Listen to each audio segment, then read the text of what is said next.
Olá, tudo bem? Eu sou o Marco, eu sou da Raquel. Eu sou do Marco. Nós vamos falar para você hoje sobre caminho de namoro até casamento. Vamos começar rezando. Pelo sinal da Santa Cruz, livrai-nos Deus nosso Senhor dos nossos inimigos. Em nome do Pai, do Filho e do Espírito Santo. Amém. Amém. Pois bem, o primeiro passo que a gente vai falar rapidamente é sobre a castidade. Então, no namoro, você primeiro precisa zelar muito pela sua castidade. E a gente não encontra muito no catecismo da igreja, também na Bíblia, muita coisa sobre o namoro, mas encontra bastante sobre a castidade, sobre noivado. Então o catecismo, no parágrafo 2350, fala que os noivos são convidados, ou seja, os namorados são convidados a viver a continência. E o catecismo segue ainda falando que, na verdade, o namoro e o noivado é uma provação. Por quê? Porque você vai ter que lutar contra os seus instintos, contra os seus desejos mais profundos da carne. E é um processo difícil, é uma aprendizagem que vai te levar a ser mais fiel e também a ter esperança. Porque é difícil você se abster ali, né, de às vezes uma carícia. Igual é muito importante no namoro, para você manter a castidade, você saber a diferença de carícia e de carinho. Uma coisa é você passar a mão na cabeça, no cabelo da sua namorada, outra coisa é passar a mão, de repente, aí na perna, em outra parte mais íntima. Você ainda não pode fazer isso. As mulheres e os homens solteiros pertencem a Deus, a Jesus Cristo. A mulher, antes de casar, ela é esposa de Jesus Cristo. E depois também, então precisa ser respeitada. E o homem também, beleza? Então o primeiro passo mesmo é a castidade, né, amor? Isso é o fundamento de tudo. A gente acredita nisso. E a castidade do namoro não é uma coisa proibida, né? Não é que é proibido você ter relação sexual quando você está namorando, porque é uma coisa ruim. Não, é porque você precisa se preservar pro casamento. Porque, na verdade, o sexo, a relação é uma coisa linda, é uma coisa boa, veio de Deus. Então, para você ter o máximo de prazer no casamento, para você poder usufruir desse dom que Deus deu, a castidade no namoro e na vida de solteiro, na verdade, o namoro também é vida de solteiro, né? Mas também, antes de você namorar, você também tem que ter a castidade, ser casto, com pensamentos no que você assiste também. Não é só porque você não tem uma namorada que você não vive a castidade. Isso é importante ressaltar também. Castidade tem que fugir. Os heróis da castidade são aqueles que fogem, né? E assim, essa castidade no namoro, ela hoje é muito difícil de viver no mundo. Você tem que encarar isso. Se você for fazer um caminho de namoro, você tem que preparar sua alma para provação, porque o mundo hoje fala para você que você tem que ficar, que você tem que beijar, que você tem que transar, ter o máximo de relação sexual possível em tudo. Isso não é só na parte de castidade, né? Tudo hoje você tem que aproveitar ao máximo. E quando na verdade é o contrário, quanto mais você ficar, quanto mais você beijar, quanto mais você ter relações sexuais, menos prazer você vai sentir com o tempo. É uma coisa curiosa, mas a própria ciência já prova isso. Aí quando você casar, você vai estar meio anestesiado. Então, o catecismo também fala muito nessa parte da castidade, em tomar um especial cuidado com masturbação, com pornografia, com fornicação, que é sair com várias pessoas. Porque tudo isso leva você a uma vida promíscua que não vai contribuir para o seu casamento. Só para terminar, muitas pessoas acham que, não, para mim poder namorar, para mim poder casar, eu tenho que fazer um test drive no namoro, né? E isso não é um pensamento cristão. O pensamento cristão católico é você se entregar pela sua namorada. Bem, agora a gente vai mudar de tópico. Nós vamos falar sobre como escolher, né, o seu parceiro, o seu futuro marido, esposa, e um assunto importante nisso tudo. A aparência não é tudo, né, amor? Isso, vamos dar altas dicas, né? O pessoal desencalhar aí, mentira. Uma coisa que eu acho bem importante a gente ressaltar é essa coisa da aparência, porque a aparência não é tudo, óbvio. Você precisa encontrar, se você precisa encontrar alguém, não fica só de olho na aparência da pessoa. Às vezes é uma pessoa que você gosta tanto de conversar, de estar junto, ou se alguém você sabe que aquela pessoa está interessada em você, não gosto porque é feio, não gosto por causa disso. Dá uma chance, às vezes é a pessoa com quem você vai casar, às vezes é a pessoa preparada para você e você não abre uma porta porque a pessoa tem isso que você não acha legal, aquilo. Você tem que prestar muita atenção, além da aparência, na atração que você sente pela pessoa. Então a gente tende a confundir, né, uma aparência atrativa com uma pessoa atrativa. Então você olha assim, uma mulher linda, bem arrumada, tudo com dotes físicos, né? E vice-versa, um homem malhado, bonito, tudo. Mas aí você começa a conversar com a pessoa, nossa, cara, a conversa não acaba, não tem assunto, vai ficando chato, a pessoa sempre fala daquilo, vive num mundinho, não aceita outros mundos além do mundo dela. Então tudo isso vai dando indício para você que não é uma pessoa atrativa. Então a grande sacada do namoro é a atração que você vai sentir pela pessoa, mas não a atração apenas física. E como a Raquel falou, lógico, a atração física ela não é importante, mas no sentido de que ela é mais uma das várias coisas, né, amor? Mas ela é importante. Se você olhar para uma pessoa e não gostar dela fisicamente, já é um mau sinal também.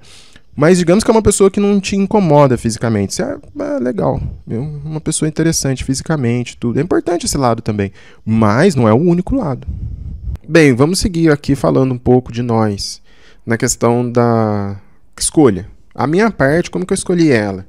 Foi assim, desde muito jovem, no tempo que eu participava dos acólitos, eu era, de uma certa forma, devoto para São José. O padre Verrés, que eu acho que hoje ele está em Cunha, ensinou a gente, na época, os acólitos, a rezar para São José pedindo uma boa esposa.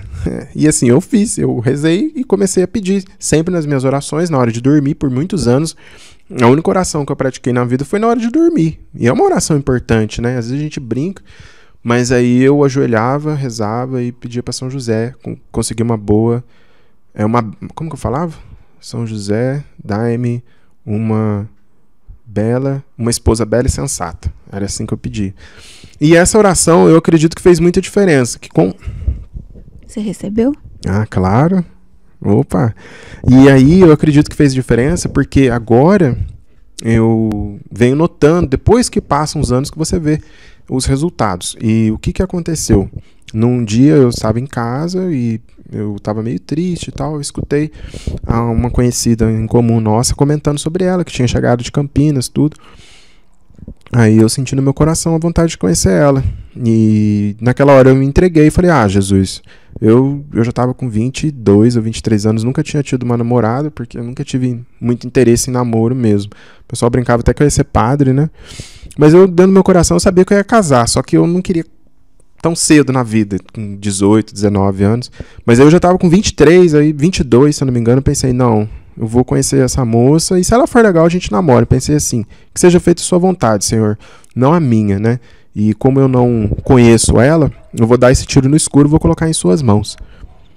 Então eu escolhi ela, aí depois na época ela era bem gordinha, né? Então para nós homens às vezes, bem, para mim não muito, mas algumas vezes a questão de ser gordinha pode ser um empecilho, ou ser muito branco, ou ser muito preto, ou ser, sei lá, olho puxado, ou ser alto, ou ser baixo. Cada um tem um gosto, e às vezes a aparência física da pessoa não é aquele seu gosto, dos seus sonhos. Bem, beleza. Aí era gordinha, tudo. Mas e aí depois a gente sentou pra conversar. A primeira vez a gente marcou de encontrar na igreja, na praça da igreja. E, nossa, a gente conversou acho que umas 2 horas. Pareceu que passou 1 minuto. E foi legal, porque depois que terminou a conversa inicial, a gente foi cada um pra sua casa, eu ficava, nossa, não sei explicar, sabe? Acho que eu tava apaixonado, porque eu ficava pensando nela, ficava imaginando as coisas com ela, tudo. Então já rolou uma paixão logo na primeira conversa também.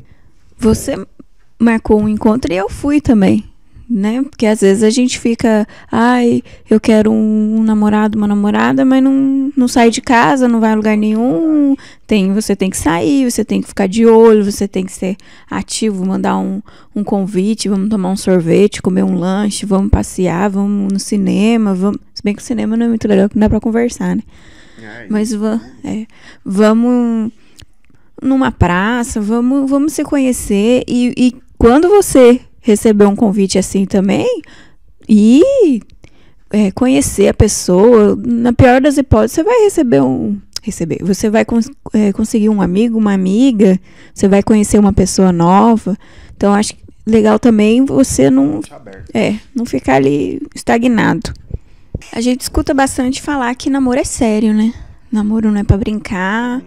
E realmente, namoro é uma coisa séria. Se você tá namorando pra curtição, não é bem o caminho. Namoro é pra você conhecer. O namoro serve pra você conhecer a pessoa e casar. futuramente casar. Quem tá namorando e não tá a fim de casar, tá no caminho errado. Mas também o namoro é legal. Dá pra gente curtir um pouco. O namoro também é pra gente curtir um pouco, não é? Curtir no sentido de ser sadio. Então, no caso dela, eu não podia passear com ela, porque a mãe dela não deixava, não gostava que ela saísse de casa, não deixava ela viajar nem nada. E eu, quando fui namorar, eu já queria viajar, ir para outros lugares, tudo era meio inocente. Eu não pensava muito na questão de fazer sexo, mas queria ter toda a liberdade de passear junto. Então, essa questão é muito séria. Apesar da gente achar que o namoro, às vezes, não é uma coisa séria, também você tem que pensar que as famílias que estão envolvidas, elas têm uma expectativa quando o filho ou a filha começa a namorar, entendeu? E tem jovem, que não se importa com a família do outro e sai e leva para todo lado e combina altas saídas, mas não é bem assim, a coisa é séria, tem famílias envolvidas, né? Até muito pouco tempo atrás na humanidade, eu sempre gosto de fazer essas comparações, quem decidiu os namoros eram os pais, porque era uma questão até política e social para as famílias, né? Então, você vai namorar fulano de tal porque é da família tal. Então, existe sim ainda uma expectativa. E nesse caso das famílias, é legal a gente falar que o namoro é sério para você respeitar as famílias, para você respeitar os pais, os irmãos, o que tiver. Mas também não é tão sério para você fazer parte da família. Porque namoro não é casamento. Você ainda vai casar. Você ainda vai passar pelo processo de casamento. Aí sim você vai fazer parte da família. Tem algumas pessoas que brincam. A sogra, o sogro, a nora, o genro. Mas você ainda não é nora e você ainda não é genro. Você ainda é o namorado ou a namorada. Então você tem que tomar cuidado também para você não criar muita expectativa dentro da família e depois essa expectativa ser quebrada. Ou então você ficar... já faço parte da família, você tá ali num relacionamento insustentável e não consegue terminar porque você já se aprofundou, já entrou tanto na família que você não consegue mais se desvincular. Tem que tomar cuidado também com essa parte da família. E a gente vê muito isso nos casais que tendem a ter uma vivência mais íntima, principalmente quando eles já dormem juntos, e aí já acha que a pessoa já fica na casa, já tem escova de dente na casa do outro. Então por isso que o namoro cristão ele tem que ser um namoro equilibrado. Lógico, você não pode ser uma pessoa inconsequente a ponto de achar que você pode simplesmente namorar só aquela pessoa e não abraçar a família e as responsabilidades envolvidas.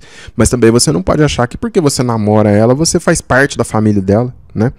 Que não é verdade. Outra coisa que a gente sempre tem que ter em mente é que namoro pode acabar a qualquer momento.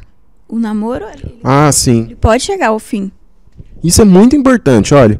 Quando você casa pro resto da vida, pelo menos nós católicos cristãos que casamos na igreja católica, para nós é pro resto da vida. Não existe separação real. Claro, você pode separar fisicamente por uma razão ou outra, mas você não pode arrumar outra pessoa e essa separação tem que ser uma coisa extrema. Então, para nós é vida ou morte o casamento. Agora, o namoro não.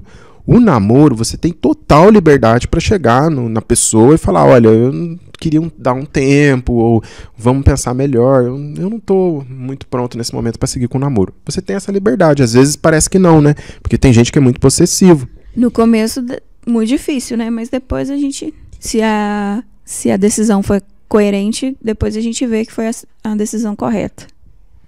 Bem, vamos falar um pouco da questão do diálogo no namoro e também como que os temperamentos influenciam essa convivência. Por que a gente vai abrir aqui? A gente trabalha em curso de noivos já há um bom tempo, né, amor? A gente já viu muitos casais, muitos casamentos começando, casamentos dando certo depois, é muito lindo, e também não dando. Então, a gente vê que a coisa mais difícil para um casal, seja de namorado ou seja já casado, é o diálogo. Porque o que acontece? Às vezes vocês se dão bem, vocês curtem as mesmas coisas, saem, mas na hora de conversar e resolver os problemas, não existe um caminho, não sabe como fazer. E diálogo é isso, diálogo não é conversa, por exemplo. É lógico que parte do diálogo é conversa, mas conversar, por exemplo, eu gosto de filme de ficção científica. Eu não. Tá, eu gosto de filme de ação, de guerra. Eu não. Então a gente gosta de filme de motivação, filme motivacional. Sim, eu sim. Então vamos lá, a gente pega um filme motivacional bacana, da hora pra caramba, e começa a conversar daquele filme, fica horas conversando daquele filme. Isso não é diálogo, entendeu? Isso é conversa. Agora, a gente foi numa festa, aconteceu uma situação desagradável, sei lá, ela olhou para um outro carinha de um jeito diferente, eu não gostei. Aí o que vai acontecer quando a gente chegar em casa? Um diálogo? A gente espera que aconteça um diálogo, né? Não falar também é diálogo. Quando você fica quieto, ela já sabe, quando eu tô quieto alguma coisa tá errada. Aí ela já vem cutucar eu. O meu jeito de começar um diálogo é ficar quieto, porque eu falo muito, entendeu? Então, geralmente o cara tá lá quieto no canto, olhando meio de cara feia, ela já sabe, não, peraí, aconteceu alguma coisa. Mas é a nossa forma de ter diálogo.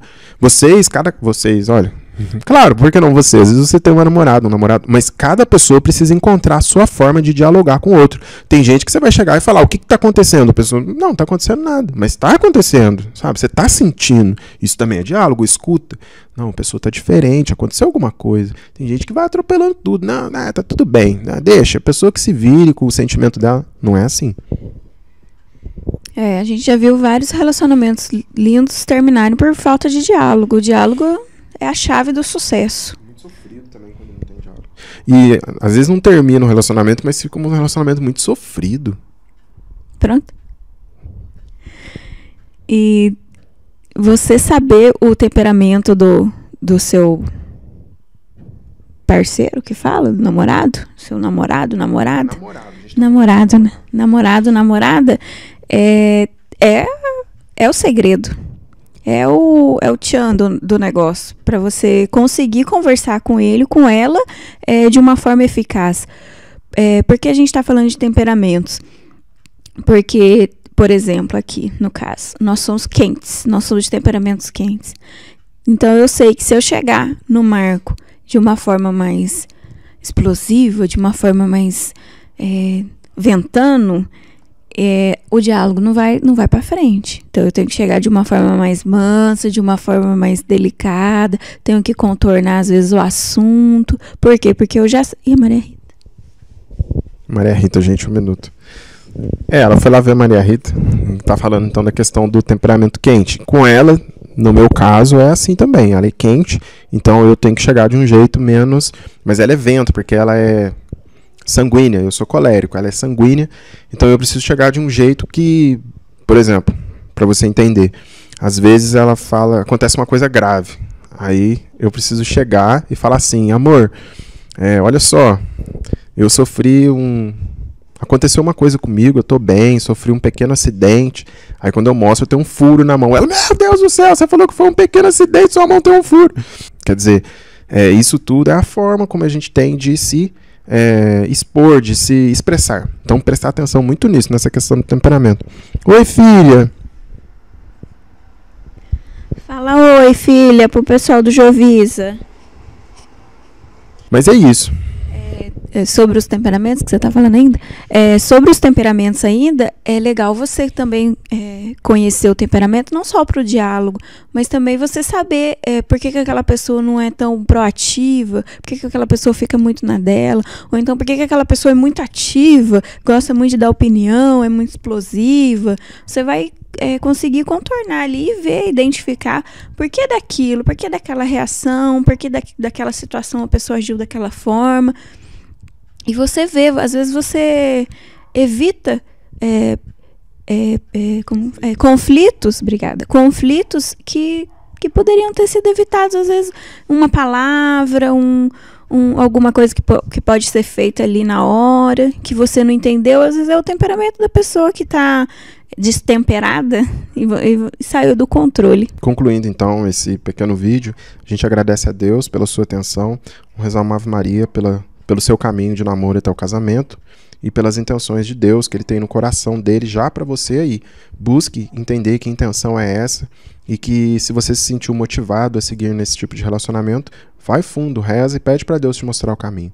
Ave Maria, cheia de graça, o Senhor é convosco. Bendita sois vós entre as mulheres e bendito é o fruto do vosso ventre, Jesus. Santa Maria, Mãe de Deus, rogai por nós, os pecadores, agora e na hora de nossa morte. Amém. São José, rogai por nós. Então, com isso, nós concluímos esse vídeo. A gente espera que você tenha aproveitado bastante.